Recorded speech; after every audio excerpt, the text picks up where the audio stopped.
Assalamualaikum warahmatullahi wabarakatuh. Selamat malam teman-teman semua. Perkenalkan, nama saya Rizky Nofriansyah, biasa dipanggil Reno. Di sini saya akan menjelaskan tentang materi-materinya. Dengarin teman-teman semua. Selanjutnya saya akan menjelaskan tentang force acting at a point. At the end of this chapter you should be able to. Yang pertama, distinguish between scalar and vector quantities.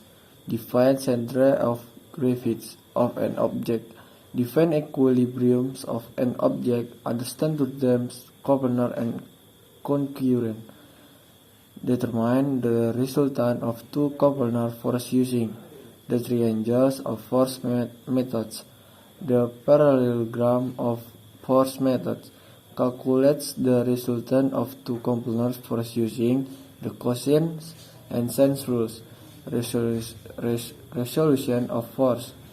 Determine the resultant of more than two coplanar forces using the polygon of force methods. Calculation by resolution of force. Determine unknown force when there are more coplanar force and equilibrium.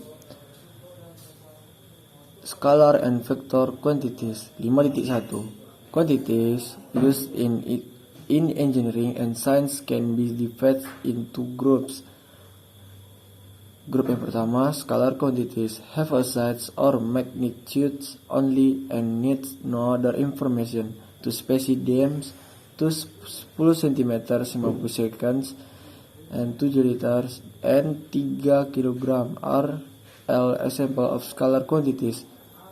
Vector quantities have both a size, magnitudes, and a direction called the line of action on the quantity.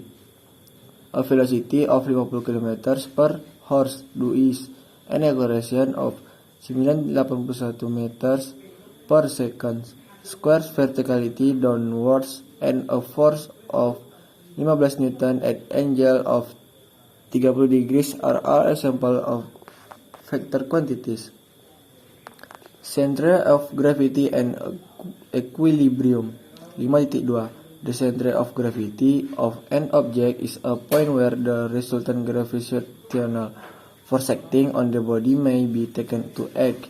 For object of uniform thickness lying in a horizontal plane, the center of gravity is vertically in line with the point of balance of the object.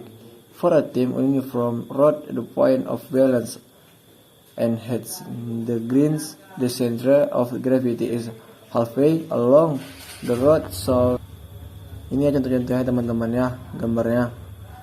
Selanjutnya force 5.3 When force are all acting in the same plane, they are called coplanar. When the force act the same time and the same point, they are called concurrent force. Force a vector quantity and thus has both a magnitude and a direction. A vector can be represented graphically by a line drawn to scale and direction of the line of action, the force. To distinguish between a vector scalar quantities. To distinguish between a vector scalar quantities, various ways are used. This includes, yang pertama, ballpoint. Yang kedua, two capital letters with an arrow above them to denote the sense of direction. For example, AB, where A is the starting point and B the end point of the vector.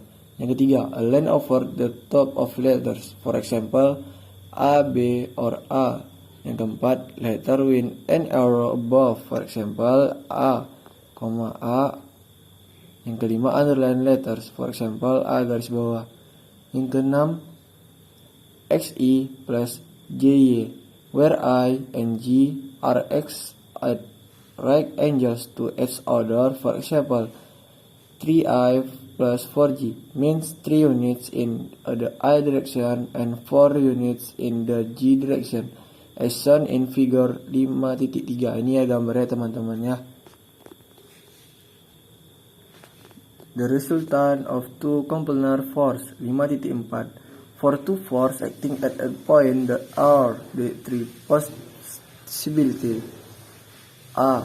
For forces acting in the same direction and having the same line of action, the single force having the same effect as both of the force, called the resultant force of, or just the resultant, is the arithmetic sum of the separate force of F1 and F2 acting at point P as shown in figure 5.5 have actually the same effect on point P as force F shown in figure 5.5, where F sama dengan F1 plus F2 and act in the same direction as F1 and F2, thus F is the resultant F1 and F2. Ini ya gambarnya. Triangle of force method 5.5. A simple procedure of triangle of force method of vector addition is as follows. Yang pertama, draw a vector representing of the force using an approach scale and in direction of its length of action. Yang kedua, from the nose of this vector and using the same scale, draw a vector representing the second force in the direction of its length of action. Yang ketiga, the resultant vector is represented in both magnitudes and direction by the vector drawn from the tail of the first vector to the nose of the second vector. Ini ya problem-problemnya. The parallelogram of force method 5.6. A simple procedure for the parallelogram of force methods of vector addition is as follows. Yang pertama, draw vector representing on of the force using the approach scale and in direction of its length of action. Yang kedua, from the tail of this vector and using the same scale, draw a vector representing the second force in direction of its line of action. Complete the parallelogram using the two vectors drawn in 1 and 2 as two sides of the parallelogram. Yang keempat, the resultant force is represented in both magnitudes and direction by the vector corresponding to the diagonal of parallelogram drawn from the tail of the vector 1 and 2.